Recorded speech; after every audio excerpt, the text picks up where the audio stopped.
सखी सहेली।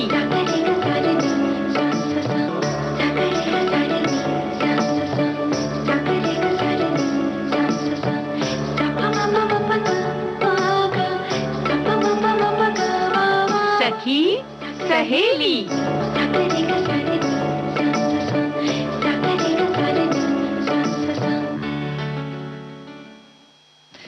सखी सहेली कार्यक्रम सुनने वाले सभी श्रोताओं को पूनम त्रिपाठी और आकांक्षा सिंह का नमस्कार। नमस्कार आकांक्षा, कैसी हो?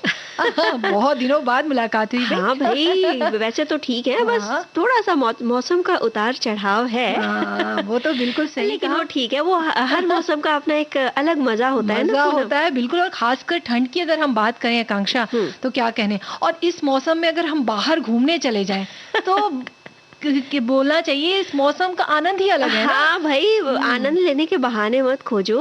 मुझे पता है आज हम पर्यटन करने वाले हैं, तो चलेंगे कवर्धा घूमने।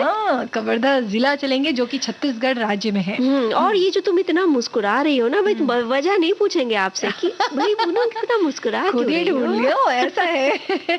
भाई इस बारे में भी बात करेंगे, क्योंकि मुस्कुराहट अगर चेहरे पे बनी रहे तो हम तो खुद खुश होते ही हैं, और सामने वाले को भी इस बात से खुशी मिलती है, कह सकते हैं।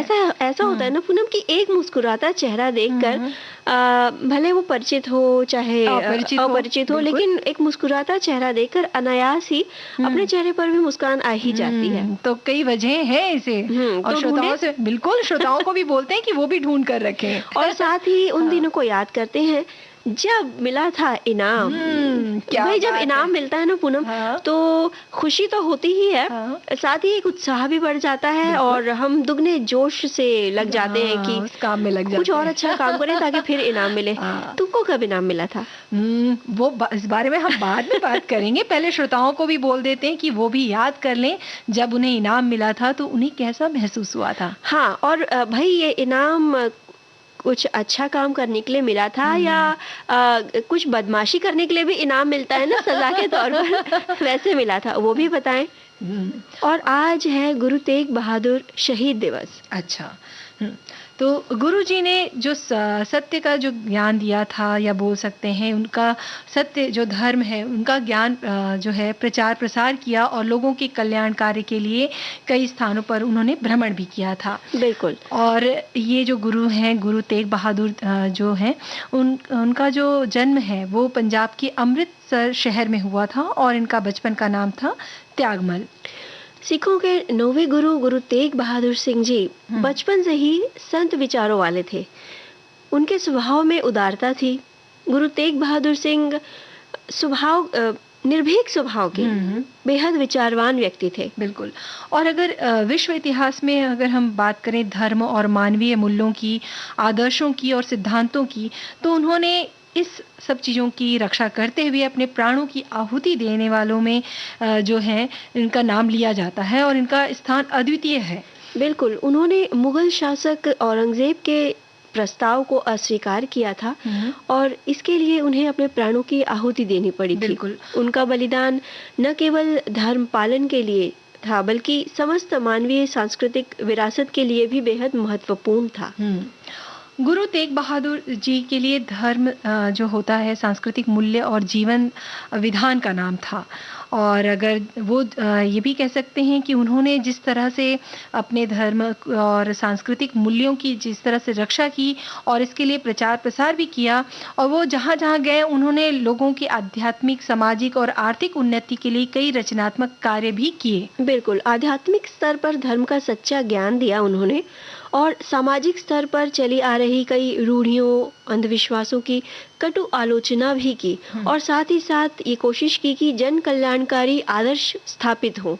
उन्होंने प्राणी सेवा और परोपकार के लिए कई जगहों पर कुएं खुदवाए, धर्मशालाओं का निर्माण करवाया, और उन्होंने हमेशा जन कल्याण के बारे में ही सोचा और उसके लिए ही उपदेश दिए। उनके विचार कुछ इस तरह से थे। वो कहते थे कि साहस उस जगह पाया जाता है जहाँ पर उसकी संभावना कम हो।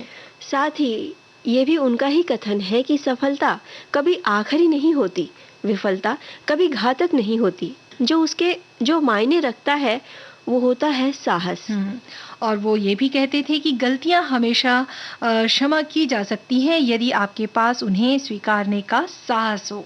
बिल्कुल, उनके संदेशों की बात करें तो वही सही मायने में वही इंसान है जो भूल कर भी किसी की भावनाओं को ठेस न हुँ। पहुँचाए। तो इस तरह से उन्होंने बहुत सारे उपदेश दिए, उनके इतने अच्छे अच्छे विचार हैं। अगर हम विचारों को अगर हम ध्यान में हुँ, रखें हुँ। ना, तो एक ये कह सकते हैं कि ये जो मानवीय हमारा जो मानवता धर्म है, बिल्कुल। उसे ही हम निभाकर बहुत सारी चीज़ें पा सकते हैं, ना? ऐसे गुरु को हमारा नमन। शत-शत नमन।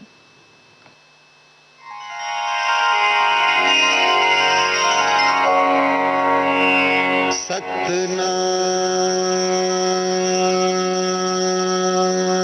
श्री वाहेगुरु।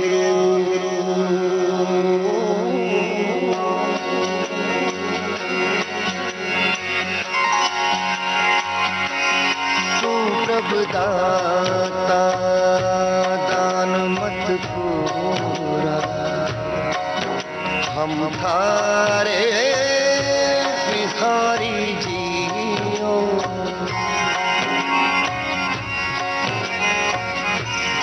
मैं क्या मांगू कुछ फिर न रहा, हर दीजे नाम प्यारी जियो। तू प्रभु दाता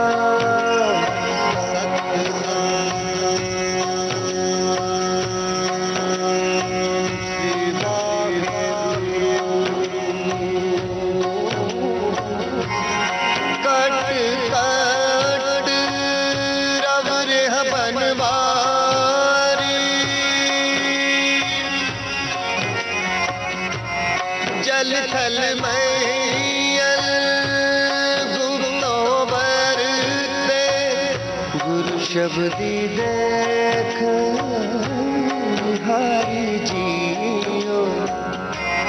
तू प्रभु दाता दान मत पूरा, हम थारे भिखारी जियो।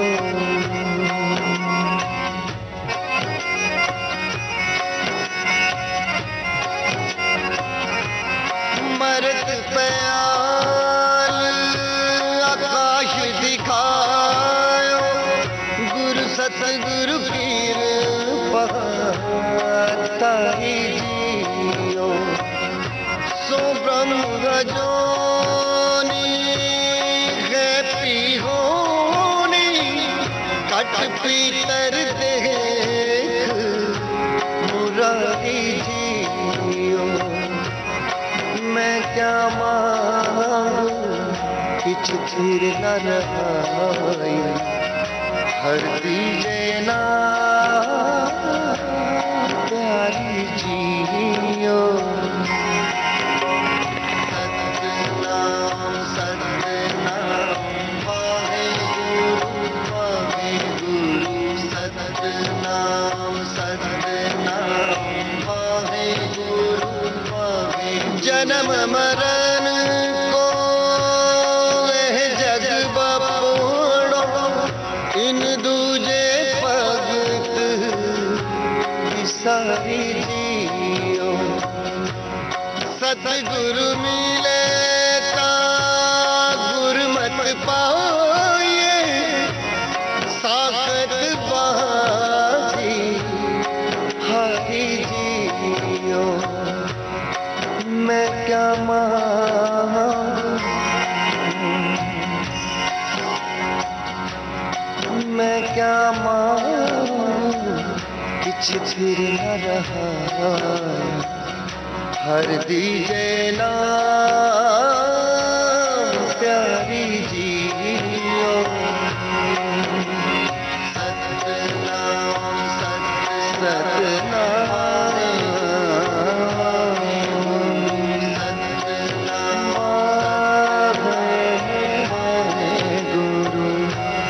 सतगुरु बंधन तोड़ निराला,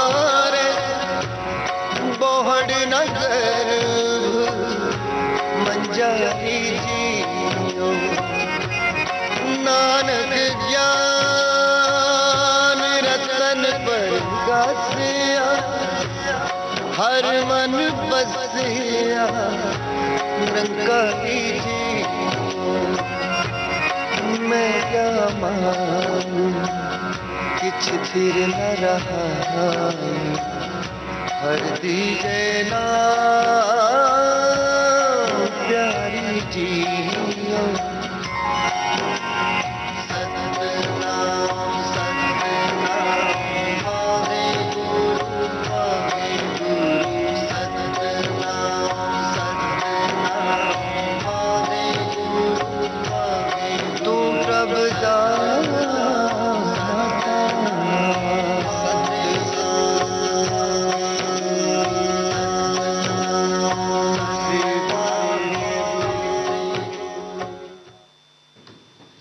तो घूमने चला जाए अब। अरे बिल्कुल।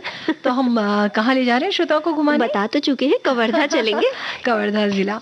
कवर्धा जिला जो है वो छत्तीसगढ़ राज्य का एक जिला है और जिसे कबीर धाम भी कहते हैं। और ये कबीर धाम नाम ऐसे पड़ा कि कबीर साहब और उनके शिष्यों के आगमन के कारण इस जिले को कबीर धाम का नाम दिया गया। और अगर ऐतिहासिक दृष्टि से अगर हम ये देखें तो ये शहर जो है ये काफ़ी पुराना शहर है।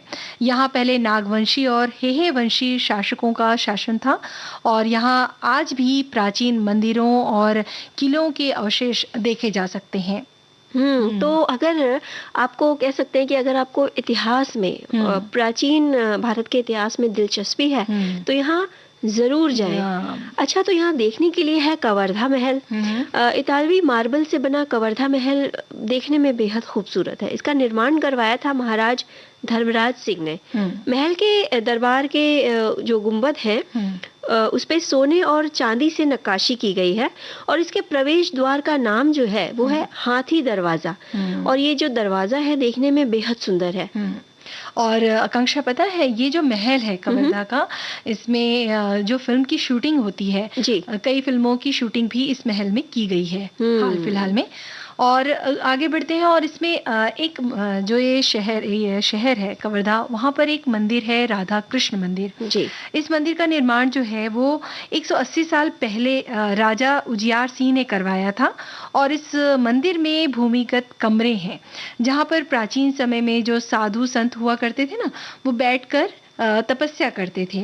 और मंदिर के पास ही एक तालाब है जिसका नाम उजियार है, उजियार सागर। तो यहाँ भी आप बैठकर आनंद महसूस कर सकते हैं और क्या कहते हैं जो हरियाली होती है उसका आनंद ले सकते हैं। और आगे बढ़ेंगे तो कवर्धा जिले के पास ही है भोरम देव मंदिर। ये मंदिर सतपुड़ा मैकल पहाड़ियों से घिरा हुआ है और इस मंदिर का निर्माण फणी नागवंश के 6वें राजा गोपाल देव द्वारा 11वीं शताब्दी में करवाया गया था। मंदिर में हाटकेश्वर महादेव की जो मूर्ति है वो वर्गाकार गर्भगृह जो है उसमें प्रतिष्ठित है। और मंदिर में बनाए गए 3 प्रवेश द्वार जो तीनों की आकृति अर्धमंडप जैसी दिखाई देती है। और इस मंदिर मंडप में 16 स्तंभ और चारों कोनों पर 4 अलंकृत भित्ति स्तंभ है।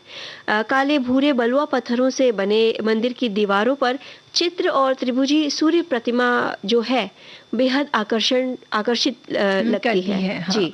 और मंदिर के सामने ही जो है ये एक तालाब है जहाँ पर पर्यटक जो है वो नौका विहार का आनंद ले सकते हैं। क्या बात और जैसे कि तुमने बताया आकांक्षा कि ये जो मंदिर है ये सतपुड़ा मैकल पहाड़ियों से घिरा हुआ है। तो ये पहाड़ियों के ऊपर भी एक छोटा सा मंदिर है जहाँ पर आप चढ़कर जा सकते हैं। और ये भोरमदेव मंदिर कहना चाहिए पूरे भारत में बहुत प्रसिद्ध है। इसे छत्तीसगढ़ का जो है खजुराहो कहा जाता है। तो ये जो जगह है वो बहुत प्रसिद्ध है। तो ये जगह पे आप जरूर घूमने जाइए। और ये आसपास ही भोरमदेव मंदिर के पास ही एक महल है जिसे छेरकी महल कहते हैं जी। इसके पीछे भी बहुत दिलचस्प कहानी है क्योंकि इस मंदिर से छेरी यानी कि बकरी की गंध आज भी आती है, ऐसा मान्यता है बिल्कुल। तो इस कारण इस मंदिर का नाम जो है वो छेरकी महल पड़ा। और ये कह सकते हैं कि ये ऐतिहासिक और पुरातत्व महत्व से ये जो छेरकी महल है इसमें शिव भगवान जो है उनकी मूर्ति विराजित है। और जो भोरमदेव मंदिर है उसी के नजदीक स्थित है पश्चिमी मुख लिए एक शिव मंदिर जिसे मड़वा महल कहा जाता है। अब वहाँ के जो स्थानीय लोग हैं इसे दूल्हा देव मंदिर भी कहते हैं। इस मंदिर का निर्माण फड़ीनाग वंश के 24वें राजा रामचंद्र देवराज ने सन 1349 ईस्वी में रतनपुर राज्य की जो राजकुमारी थी अंबिका देवी के संग विवाह के उपरांत उन्होंने इसका निर्माण करवाया था। और इस महल में जो चित्र उकेरा गया है उसकी अगर हम बात करें तो वो भी बहुत ही सुंदर और बहुत ही आकर्षित करने वाले हैं। है ये महल छोटा लेकिन देखने में बहुत ही आकर्षित करता है और अपने आप में इतिहास समेटे हुए हैं। आगे क्या क्या देखेंगे, लेकिन एक गीत सुन देते हैं। बिल्कुल।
पूनम इस गीत के बाद आगे बढ़ेंगे, लेकिन इस संदेश के साथ जो हमारे एक श्रोता ने हमें भेजा है कि मुस्कुराने के मकसद न ढूंढ वरना जिंदगी यूं ही कट जाएगी, कभी बेवजह भी मुस्कुरा कर देख, तेरे साथ साथ जिंदगी भी मुस्कुराएगी। क्या खूब, क्या खूब। तो मुस्कुराते हुए आगे बढ़ते हैं। हम कवर्धा घूम रहे हैं, कवर्धा जिला घूम रहे हैं और जहाँ पर है रानी दरहा जलप्रपात। ये जो है प्राकृतिक जलप्रपात है जो कि बोरला के बैरक ग्राम में है और ये जो जलप्रपात है ये मेकल पहाड़ों से बहता हुआ जो पानी है यहाँ पर इकट्ठा होता है और यहाँ पर जो प्रकृति का जो ये अनुपम दृश्य है ये पर्यटकों को बहुत आकर्षित करता है। यहाँ पर लोग पिकनिक मना सकते हैं, जैसे ठंडी की बात चल ही रही है तो ठंड में घूमने जा सकते हैं। साथ ही आप देख सकते हैं चिल्फी घाटी। हुँ। मैकल पहाड़ी की रानी कहा जाता है चिल्फी घाटी को।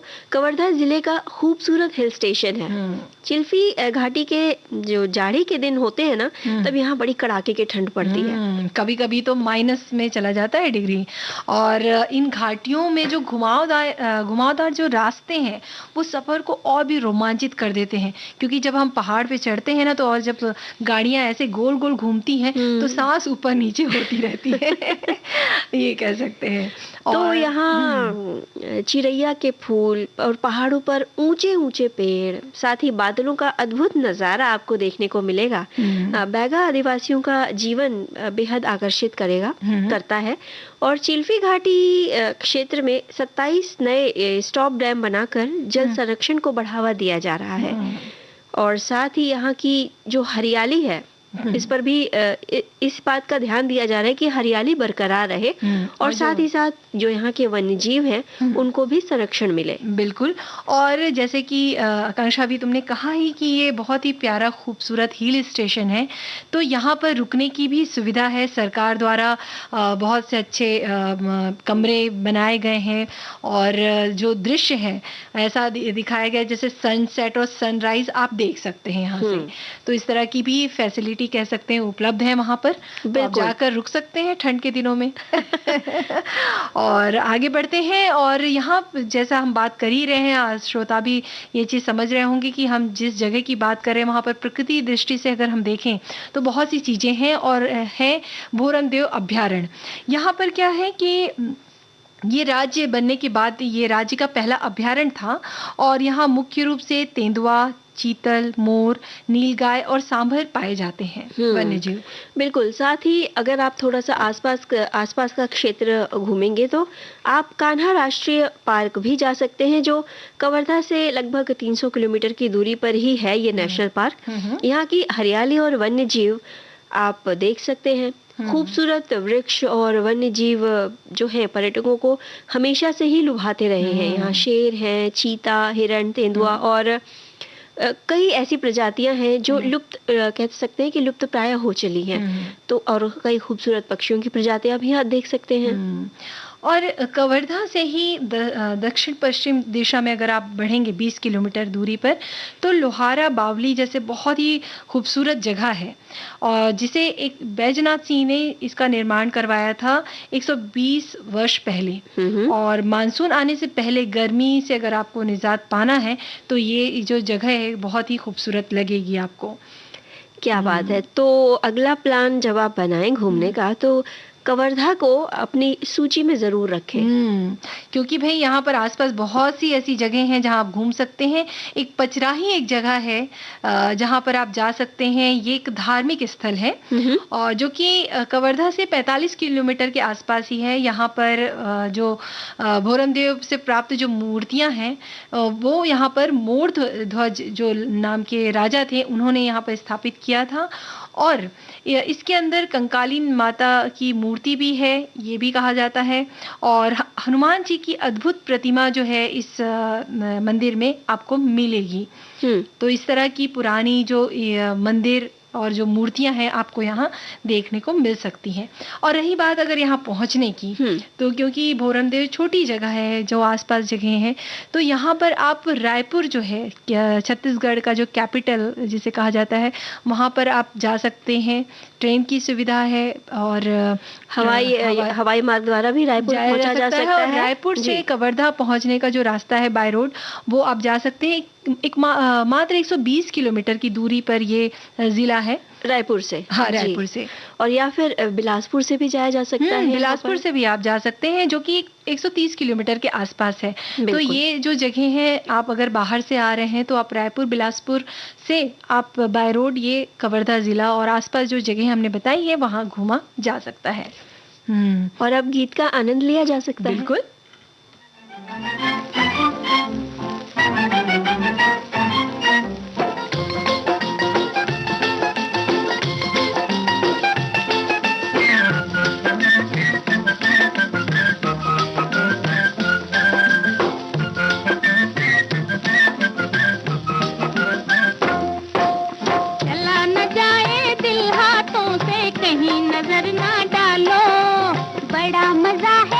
टकराने में किसी से दिल टकरा लो।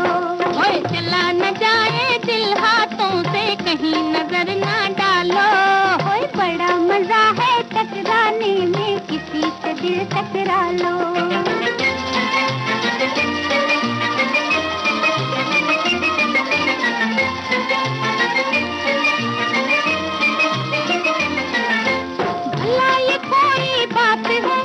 किसी को दिल दे आना, भला ये कोई बात है, किसी को दिल दे आना।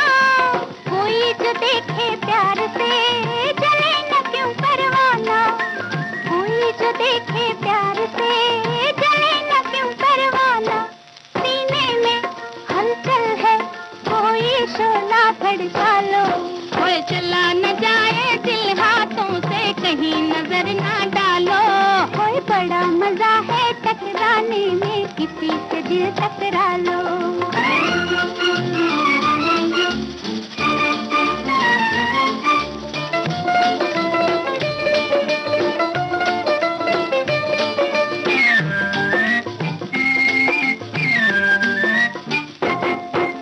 बड़ा सुहाना ये समा मचल गया दिल अपना। बड़ा सुहाना ये समा मचल गया दिल अपना। अभी तो दिन है लाडली, अभी न देखो सपना। अभी तो दिन है लाडली, अभी न देखो सपना। सपनों के ये जुगनू अपने दिल में चमका लो। कोई चला न जाए दिल हाथों से कहीं नजर ना डालो। कोई बड़ा मजा है टकराने में किसी से दिल टकरा लो।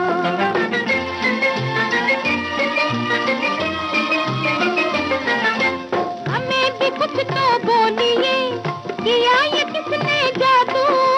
हमें भी कुछ तो बोलिए, किया ये किसने जादू। हुई कुछ ऐसी दिल लगी, रहा न दिल पे काबू। हुई कुछ ऐसी दिल लगी, रहा न दिल पे काबू। छाई है खामोशी दिल का सौदा कर डालो। चला न जाए दिल हाथों से कहीं नजर ना डालो। बड़ा मजा है टकराने में किसी से दिल टकरा लो। ओए चला न जाए दिल हाथों से कहीं नजर ना डालो। ओए बड़ा मजा है टकराने में किसी से दिल टकरा लो। दिल टकराने की बात हो रही थी भाई, दिल टकराना नहीं है, मिलाना है। और बड़ा मजा है मुस्कुराने में, बिना वजह ही कभी यूं ही मुस्कुरा लो। हम मुस्कुराएंगे और आगे की चर्चा करेंगे, लेकिन इस अंतराल के बाद।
विविध भारती राष्ट्रीय सेवा, देश की सुरीली धड़कन। आप सुन रहे हैं कार्यक्रम सखी सहेली। और भाई पूनम, किस बात पे इतनी खिलखिलाहट थी?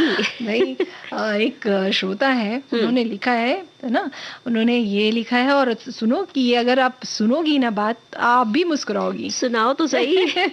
उन्होंने लिखा है कि भाई मेरा नाम ये है, और मेरी माँ जो है, उन्होंने ये जो आपके जो प्रोग्राम होते हैं वो उसकी बहुत बड़ी फ़ैन है। उन्होंने ऐसा लिखा है, और आपके प्रोग्राम के जो सारे एंकर हैं, उनकी आवाज़ से ही माँ उनको पहचान लेती है। वाह! तो भाई हमारे मुस्कुराने की तो एक वजह ये भी है, हमारे श्रोता, है ना? बिल्कुल। हमारी एक सखी ने कहा है कि मुस्कुराहट जो है सकारात्मक प्रभाव डालती है, और सकारात्मक ऊर्जा वाली स्माइल दिल दिमाग में दवा का काम करती है। इससे सोचने की शक्ति जागृत होती है, और मुस्कुराहट दूसरों पर भी हमेशा अच्छा प्रभाव डालती है। बात तो बिल्कुल सही कही आपने। और एक श्रोता है, उन्होंने ये भी लिखा है कि वे मुस्कुराने की वजह तो तुम हो, ये तुम कोई भी हो सकता है, कोई चीर परिचित नन्हे प्यारे बच्चे हो सकते हैं, उनकी तोतली बोली हो सकती है, पेड़ हो सकते हैं, गमले में खिला फूल, या क्यारियों में लगे फल फूल पौधे हो सकते बिल्कुल हैं। भाई, मुस्कुराने की हम कोई वजह हो ये जरूरी नहीं है। कभी कभी यूं भी हो जाता है ना पूनम कि आप राह चलते किसी अनजान को देख आप मतलब आप चले जा रहे हैं और कोई अनजान आपको देखकर मुस्कुरा दिया। बिल्कुल। अब आपके चेहरे पर अनायास ही एक मुस्कान आ जाती आ है। ही जाती है। हाँ, भले आगे चलकर आप ये सोचते रहे कि फला व्यक्ति को क्या हम पहचानते थे या नहीं। बिल्कुल, बिल्कुल सही कहा आकांक्षा। और कई बार ऐसा भी होता है ना कि जब अगर कोई अपना परिचित तकलीफ में है, और अगर हम उसके पास बैठ जाएं ना, उससे प्यार भरी बातें कर लें ना, उसे उस तकलीफ से निकालने में मदद करें, तो जी। कहीं ना कहीं इस बात से उसके चेहरे पे भी मुस्कान आ जाती है, और वो सोचकर कि हमने थोड़ा अच्छा काम किया, हम भी मुस्कुरा हमें भी देते हैं। अच्छा लगता है। बिल्कुल। और एक छोटा सा एक किस्सा सुनाऊंगी। राह चलते चलते, मतलब जो हमारा रोज का आने जाने वाला रास्ता था, बिल्कुल। रोज एक तय समय पर हम सवेरे निकलते थे। तो वहां से रोज तय समय पर हमारा सामना एक महिला से होता था। अधेड़ उम्र की महिला थी, और न वो मुझे जानती थी, न मैं उन्हें जानती हूँ। लेकिन अनायास ही जब एक दूसरे के सामने आते हम लोग, तो वो भी मुस्कुरा देती और हम भी मुस्कुरा देते। तो धीरे धीरे ये सिलसिला चला, और एक समय ऐसा आया कि उन्होंने वो रुकी, और उन्होंने बातें की, पूछा। भाई जानते हम दोनों एक दूसरे को नहीं थे, लेकिन वो जो छोटी सी मुस्कान थी ना, जो बिना वजह की थी, वो एक परिचय का कारण बन गई। क्या बात है, नया रिश्ता बन गया कह सकते हैं ना। तो मुस्कुराने से ये भी कह सकते हैं कि नए रिश्ते भी बनते हैं। हाँ, बिल्कुल। और प्यारे रिश्ते बनते हैं। इसी तरह से जब आप खुश हैं ना, तो अपनी खुशी को दूसरों से जरूर बांटिए। बिल्कुल। जब आप गम में हैं वो तो हम बांटते ही हैं, लेकिन खुशियां भी आप बांटिए। इससे ये होगा कि आप दोगुने खुश हो जाएंगे, और सामने वाला भी आपकी खुशी से उत्साह लेगा और आनंद महसूस करेगा। हाँ। तो अपनों की खुशी में खुशी ढूंढना भी एक मुस्कुराने की कहते हैं ना वजह बन सकता है। और घर के जो बुजुर्ग हैं, भाई घर के ही क्यों, हम तो कहेंगे कि आसपास के भी जो बुजुर्ग हैं, उनके साथ बैठिए, थोड़ा समय बिताइए। देखिए, आप उनको समय दे रहे हैं, ये देखकर, ये सोचकर उन्हें कितनी खुशी मिलती है। बिल्कुल। भले वो अपने शब्दों में व्यक्त ना करें, लेकिन उनके चेहरे की जो वो एकदम धीमी सी मुस्कुराहट है ना, वो सब बयां कर जाती है। बिल्कुल बिल्कुल। और जैसे बात कर ही रही हो तुम आकांक्षा वृद्धों की, तो अगर आप चाहें तो वृद्धाश्रम या अनाथ आश्रम जाकर भी कुछ ऐसे लोगों के साथ आप समय बिता सकते हैं, जहां पर आपको खुशी तो मिलेगी ही मिलेगी, साथ में उनको भी बहुत खुशी मिलेगी। वही हमारे एक श्रोता कह रहे हैं कि एक फिल्म का संवाद था। संवाद कहिए तो एक मुहावरा भी है। अक्सर कहा जाता है कि मुस्कुराइए, आप लखनऊ में हैं। लेकिन मुस्कुराहट किसी के कहने पर आने वाली चीज नहीं है, ये तो अनायास आ जाती है। हम किन्हीं ख्यालों में खुश होते हैं, तभी होठों पर मुस्कान आ जाती है, और जब किसी छोटे बच्चे की शरारत देखते हैं, तब भी अनायास ही मुस्कुरा देते हैं। बिल्कुल।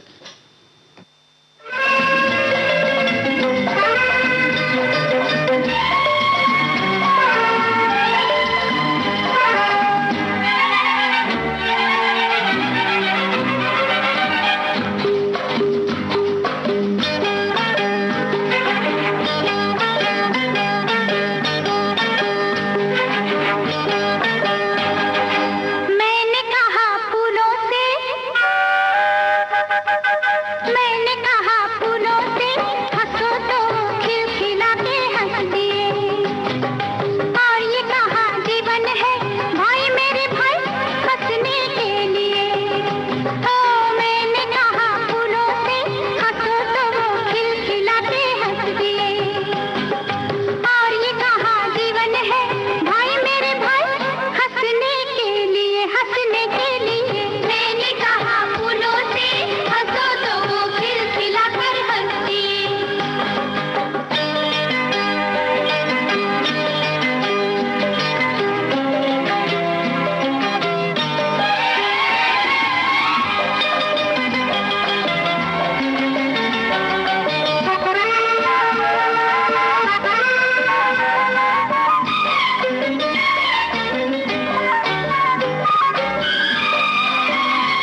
तो भाई खिली-खिली जो बगिया है उसे देखकर सब यही कहते हैं ना कि देखो कितने फूल मुस्कुरा रहे हैं और मुस्कुराने के लिए फूलों को वजह की ज़रूरत नहीं होती। वो तो है। एक श्रोता कह रहे हैं कि 100 गुना बढ़ जाती है खूबसूरती महज़ मुस्कुराने से। फिर भी बाज नहीं आते लोग मुंह फुलाने से। भाई हम तो इस बात पे यही कहेंगे कि जो मुंह फुलाता है फुलाने दीजिए, आप सिर्फ मुस्कुराते रहिए। क्योंकि हमारे बहुत सारे श्रोताओं ने बहुत अच्छी बातें लिखी हैं।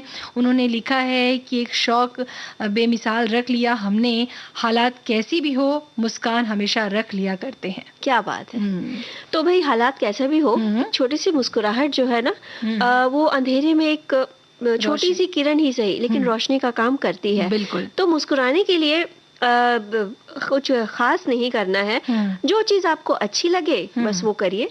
आपका मन जब मुस्कुराएगा तो अनायास ही चेहरे पर वो मुस्कुराहट झलकने लगेगी। जैसे आपको अगर गीत सुनना पसंद है, संगीत सुनना पसंद है तो समय मिलने पर सुनिए। समय मिलने पर वो करिए। या फिर कई लोगों को शौक होता है बागवानी का, तो पौधे लगाइए, बीज लगाइए। जब बीज से जब पौधे निकलते हैं तो वो जो एक कहते हैं ना खुशी होती है उसे बयान नहीं किया जा सकता। बिल्कुल। और अगर आपको घूमने का शौक है तो अपनी पूरे परिवार के साथ अपने आसपास ही कहीं एक दिन घूम के आ जाइए। और ज्यादा समय ना हो घूमने के लिए तो कोशिश करिए कि परिवार के साथ, अपनों के साथ, अपने यार दोस्तों के साथ इतना समय मिल जाए कि बैठकर भोजन ही कर लें। बिल्कुल। तो ये बहुत सारी चीजें हैं जिससे आप अपने जीवन में खुशियां ला सकते हैं, दूसरों को भी खुश कर सकते हैं ना। भाई पूनम देखो ना, अक्सर ऐसा होता है कि दिन भर के थके हारे हम जब घर पहुंचते हैं और एकदम थके हुए कदमों से हमने दरवाजा खटखटाया, दरवाजा खुला और सामने घर का छोटा बच्चा, कोई भी हो, घर का छोटा बच्चा मुस्कुराते हुए खड़ा है तो बस वो जो थकान है ना वो एकदम काफूर हो जाती है। बिल्कुल सही। और तभी तो हमारे श्रोता ने लिखा भी है, वो लिखते हैं कि भाई मुस्कुराने की वजह क्यों ढूंढते फिरते हो, वो तो कदम कदम पर बिखरी पड़ी है, नजर क्यों तुमने बंद कर रखी है, आंखें खोलो हर तरफ खुशियां ही बिखरी पड़ी है। तो इस तरह की बातें हमारे श्रोताओं ने लिखा है और बहुत ही प्यारी बात लिखी है। तो बस हम भी तो एक मुस्कान की कीमत कुछ नहीं होती लेकिन बहुत कुछ देती है। ये उन लोगों को समृद्ध करती है जो इसे प्राप्त करते हैं। तो बस तो मुस्कुराते रहिए। बिल्कुल मुस्कुराते रहिए और ये गीत सुनिए।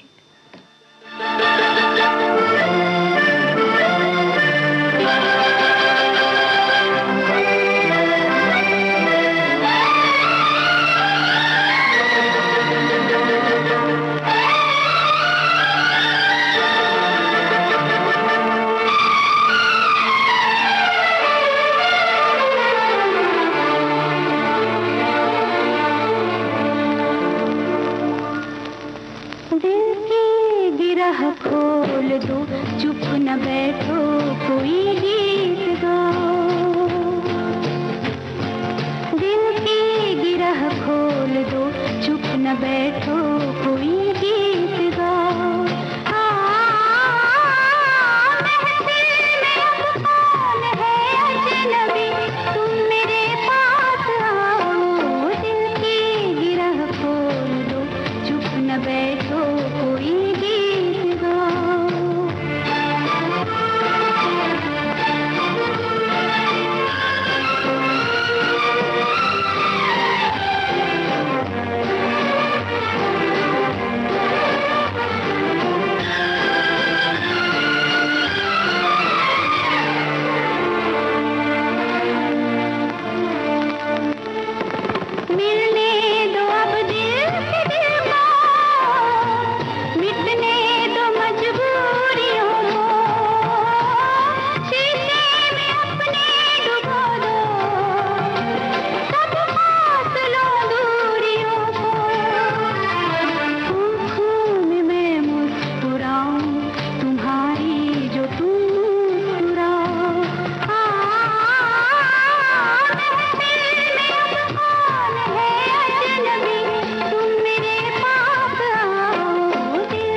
न हम तुम रहे अब, कुछ और ही हो गए अब। सपनों के झिलमिल नगर में जाने कहाँ खो गए अब। हम राह पूछें किसी से, न तुम अपनी मंजिल बताओ।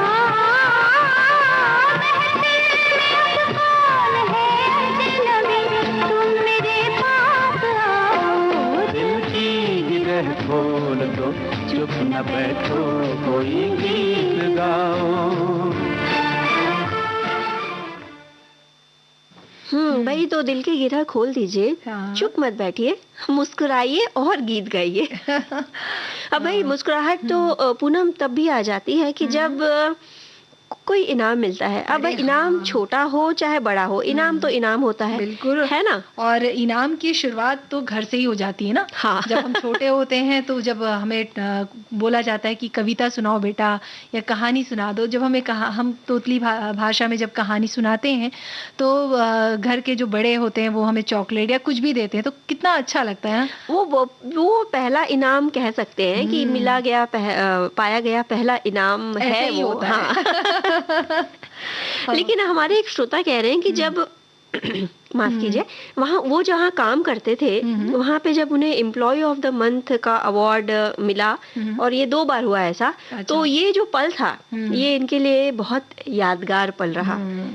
और एक हमारे श्रोता ने ये भी लिखा है कि मैंने एक बार एक एफएम स्टेशन पर कॉल करके पूछे गए सवाल का जवाब दिया था, तब वो सवाल सही निकला और मैंने इनाम जीत लिया, और वो इनाम लेने के लिए मुझे उस एफएम स्टूडियो में बुलाया गया था। तब क्या बताऊं, मेरी खुशी का ठिकाना नहीं था। मुझे मेरे साइज का 3 टी-शर्ट दिए गए थे इनाम में, ऐसा उनका कहना है। भाई फिर वही बात है, इनाम में कुछ भी मिले, इनाम तो इनाम होता है। और इनाम मिलने की जो खुशी होती है ना, वो उसे बयां करना बेहद मुश्किल है, क्योंकि उस इनाम के पीछे कई बार इतनी मेहनत होती है। और कई बार ऐसा भी होता है पूनम कि हम अपनी तरफ से पूरी कोशिश कर डालते हैं, और कोशिश करके ये उम्मीद नहीं रखते कि इनाम मिलेगा या नहीं मिलेगा। बस ये रहता है कि भाई हाँ, हमने अपनी तरफ से पूरी कोशिश की, और अचानक से अनायास ही, आपको पता नहीं है, और इनाम की घोषणा होती है आपके नाम के साथ। तो वो जो होठों पे जो आश्चर्य दोनों होता है। बिल्कुल सही बात। और एक श्रोता है आकांक्षा, उन्होंने ये लिखा है कि जब मैं स्कूल में पढ़ता था उस समय मुझे स्वतंत्रता दिवस और गणतंत्र दिवस के मौके पर कविता सुनाने पर नोटबुक पुरस्कार में मिली थी। तो ये उनकी खुशी का पल था, ऐसा वो लिखते हैं। और एक श्रोता ने ये भी लिखा है कि मुझे एक रेडियो प्रतियोगिता में एक रेडियो पुरस्कार मिला था, और इस पुरस्कार को पाकर मैं बेहद खुश हूँ। क्या बात है। बहुत हमारे श्रोता हैं जो रेडियो सुनते हैं और उन्हें काफी पुरस्कार मिल चुके हैं। तो पुरस्कार के रूप में एक गीत सुन लेते हैं।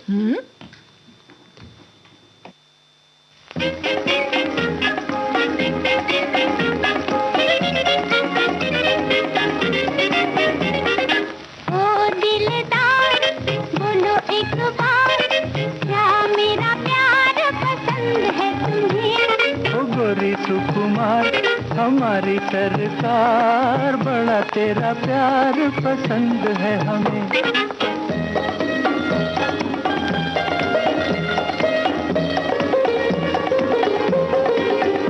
ये उलझे उलझे बाल, ये मस्ती भरी चाल, ये उलझे उलझे बाल, ये मस्ती भरी चाल, क्या ख्याल है, क्या ख्याल है। तेरी हर चाल ढाल गोरी जादू रही डाल, हो कमाल है, हो कमाल है। पिया देख लो जवानी का सुहाना ये सिंगार, ओ दिलदार बोलो एक बार, क्या मेरा प्यार पसंद है तुम्हें। ओ गोरी सुकुमार हमारी सरकार, बड़ा तेरा प्यार पसंद है हमें।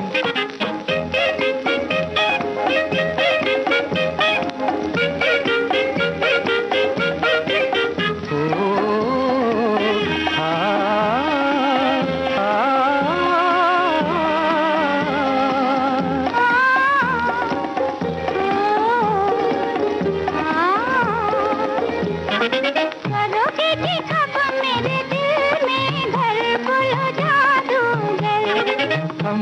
कभी के हुए तेरे दिल भर, अब काहे की फिकर। ओ करोगे कि कब मेरे दिल में घर, बोलो जादूगर। हम तो कभी के हुए तेरे दिल भर, अब काहे की फिकर। तो फिर आओ जी, तो फिर आओ जी, मेरा दिल बड़ा है बेकरार। ओ दिलदार, बोलो एक बार, क्या मेरा प्यार पसंद है तुम्हें? ओ गोरी सुकुमार, हमारी सरकार, बड़ा तेरा प्यार पसंद है हमें।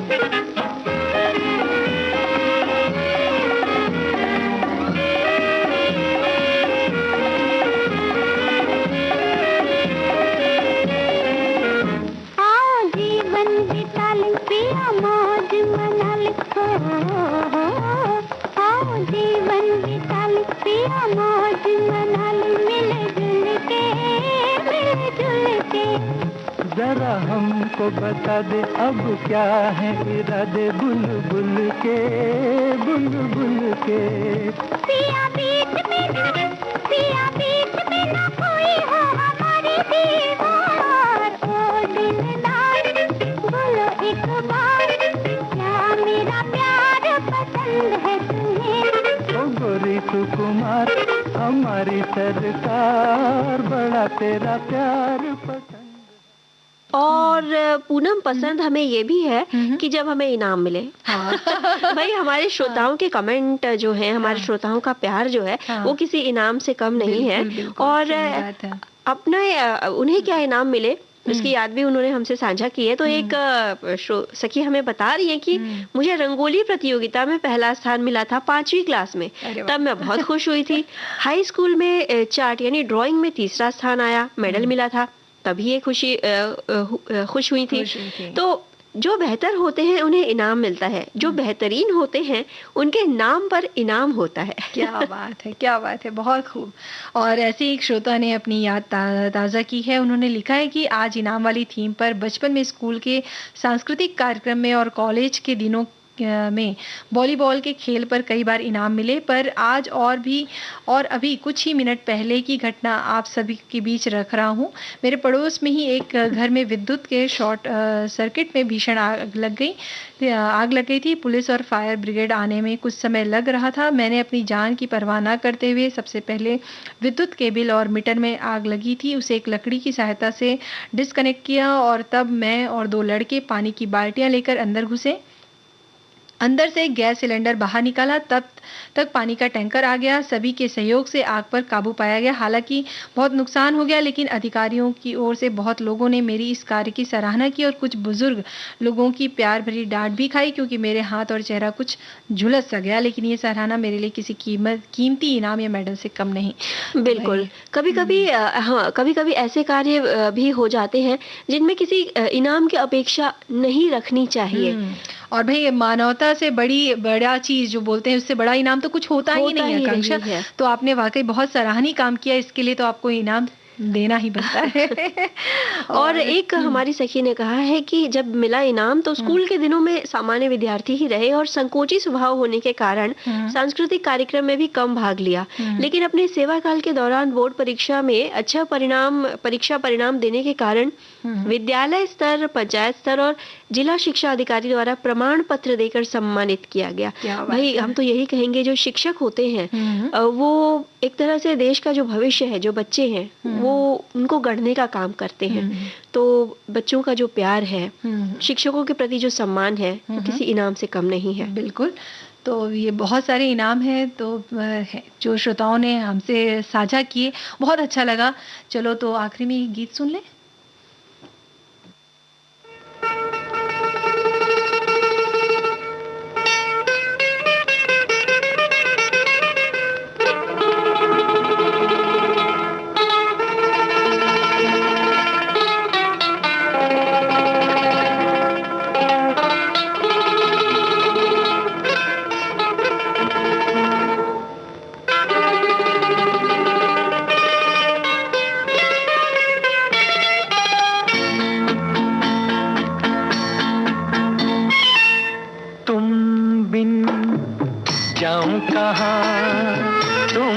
बिन जाऊं कहाँ के दुनिया में आके कुछ न फिर चाह सनम तुमको चाह के तुम बिन जाऊं कहाँ के दुनिया में आके कुछ न फिर चाह सनम तुमको चाह के तुम बिन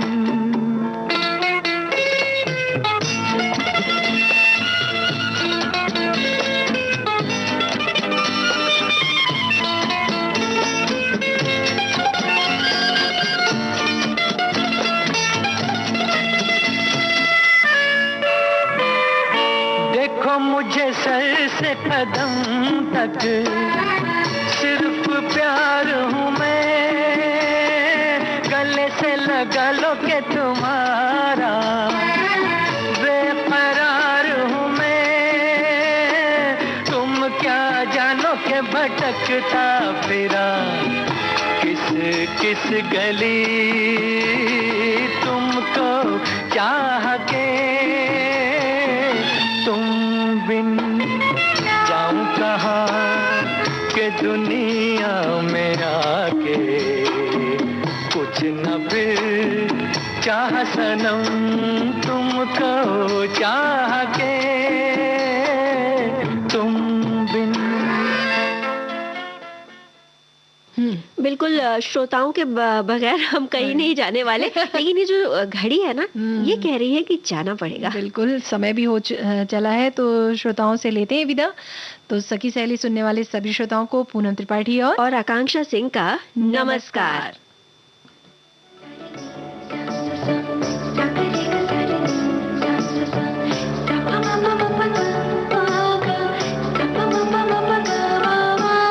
सखी सहेली।